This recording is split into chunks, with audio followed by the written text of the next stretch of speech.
Assalamualaikum warahmatullahi wabarakatuh. Salam sehat bagi semuanya. Pada video saya kali ini saya akan memberikan kunci sukses ternak sapi bagi pemula ya. Kali ini saya sedang di peternakan sapi saya. Lihat nih. Sapi saya kelihatan besar sekali ya, karena ini saya setiap harinya selalu memberikan pakan yang selalu konsisten, yaitu pakan kulit singkong. Oke, dan ini kulit atau singkongnya baru datang tadi pagi ya, sekitar jam 8, dan nanti sekitar habis luhur nanti dikupas dan kulitnya ini saya kumpulkan dan terus kepada sapi saya tadi. Nah, ini sapi saya. Ini saya dulu membeli sapinya ini masih kecil ya, masih ukuran muda, masih berumur sekitar berapa ya, sekitar 10 bulanan, jadi masih kecil. Dan ini lihat, sudah kelihatan besar begini kan, karena setiap harinya saya berikan pakan yang konsisten, yaitu rumput, dan ini ada jerami yang agak kering, dan saya tidak lupa dengan memberikan kulit singkong tadi. Dan waktu sore saya memberikan comborannya itu saya tidak dari begatol ya, tapi dari hasil rebusan air singkongnya itu. Kalau kan itu masih mendidih ya, itu saya agakkan dingin sedikit, lalu saya berikan minumnya ya, sekitar habis ngisa itu saya berikan. Dan alhamdulillah sapi saya ini baru sekitar 1,5 tahun sudah besar segini. Dan ini sapinya ini sudah hamil, alhamdulillah hamilnya sekitar ya mencapai 8 bulan, dan 1 bulan lagi sepertinya mau melahirkan ini. Tuh lihat, badannya kelihatan gemuk sekali, alhamdulillahirabbil alamin. Baik, saya akan menjelaskan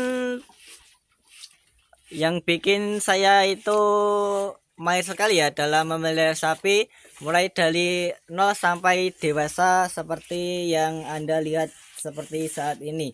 Baik, ikuti jejak saya selanjutnya ya. Oke, let's go. Oke, dan ini juga bisa juga kunci sukses bagi ternak sapi pemula ya. Oke, akan saya jelaskan. Yang pertama itu soal pemilihan sapi bagi pemula, teman-teman. Cari pakan yang mudah ditemui di tempat teman-teman ya. Misalnya teman-teman rumahnya Sumedang, kita tahu kalau Sumedang itu identik dengan tahu. Jadi kalau bisa pakan utamanya atau pakan pokoknya ampas tahu itu ya. Karena apa? Kalau tempat kita identik dengan ampas tahu, setiap harinya pasti ada juga, atau jadi konsisten, dan jarang ada kalau Sumedang itu kehabisan ampas tahu ya. Karena di sana itu setiap harinya pasti produksi tahu, jadi ampasnya bisa kita gunakan sebagai makanan pokok untuk sapi. Kemudian misalnya di tempat lain, misalnya kita bertempat tinggal di Ponorogo ya, di sana itu banyak sekali dengan singkong sama jagung. Ya udah, sapi yang mudah dicari di tempat kita, insya Allah pakan itu akan selalu konsisten, harus akan ada terus, sehingga kita tidak mudah kehabisan pakan untuk sapi dan tidak merubah-ubah makanan pokok dan tidak merubah formula juga. Karena kalau kita merubah-ubah pola makan sapi, kita akan naik turun teman-teman, semua susut dan lain-lain. Kemudian melatih dengan pakan yang baru itu juga salah satu yang harus dihindari teman-teman. Gak usah memaksakan makanan yang diiming-imingi ini kalau di YouTube bagus kualitasnya dan mempercepat tumbuh kembangnya sapi dan lain-lainnya. Ya udah, saya mengambil dari sana. Nanti kalau sampai ketelatan pakan, sapi bisa susut semua pakan itu bagus. Yang penting nutrisinya itu cukup, misalnya ada ampas tahu, singkong, ada rebus, itu saja sebenarnya sudah cukup. Yang penting hijau ya. Kemudian tambahan komponennya, dedek itu katul ya mas. Ya betul sekali, bekatul atau dedek itu sudah cukup asalkan ada rumput. Tapi kalau sebenarnya sapi kalau mau menggenjot cukup saja ya,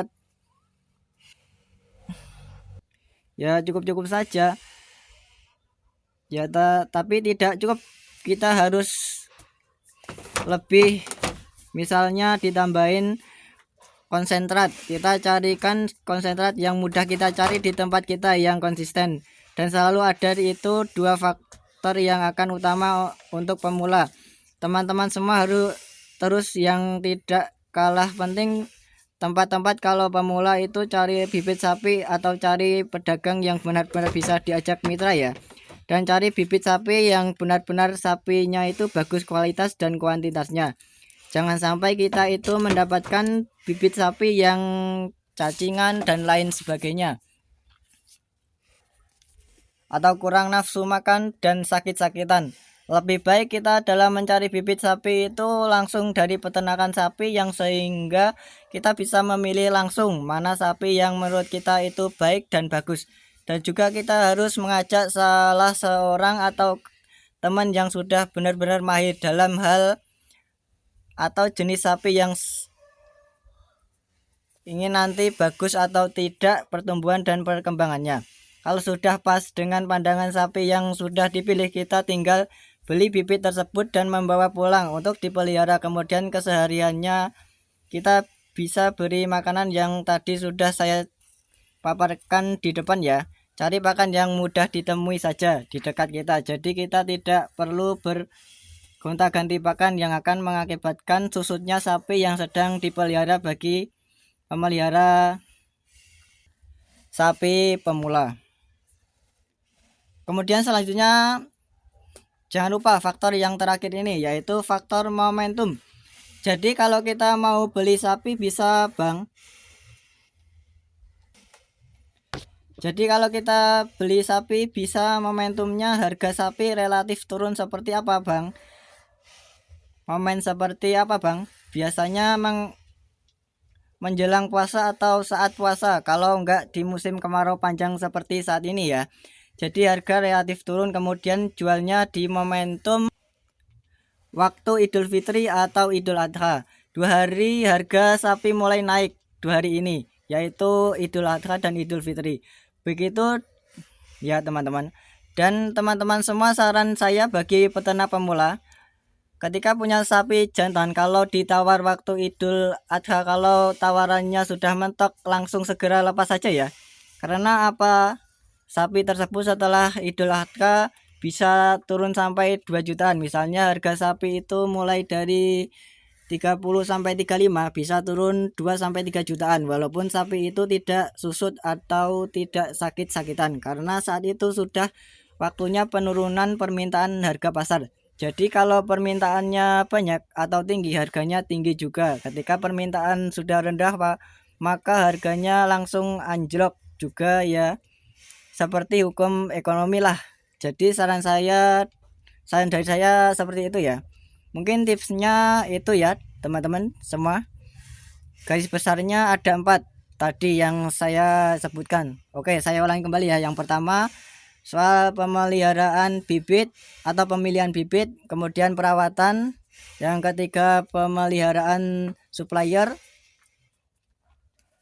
Yang ketiga pemilihan supplier yang amanah, kemudian momentum memasukkan bibit dan panen atau dijual. Oke, jadi itu saja sedikit informasi dari saya.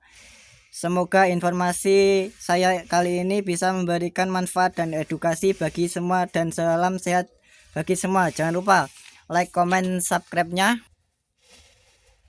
dan nyalakan juga lonceng notifikasinya agar kalian tidak ketinggalan berita terupdate dari saya ya. Terima kasih. Wassalamualaikum warahmatullahi wabarakatuh.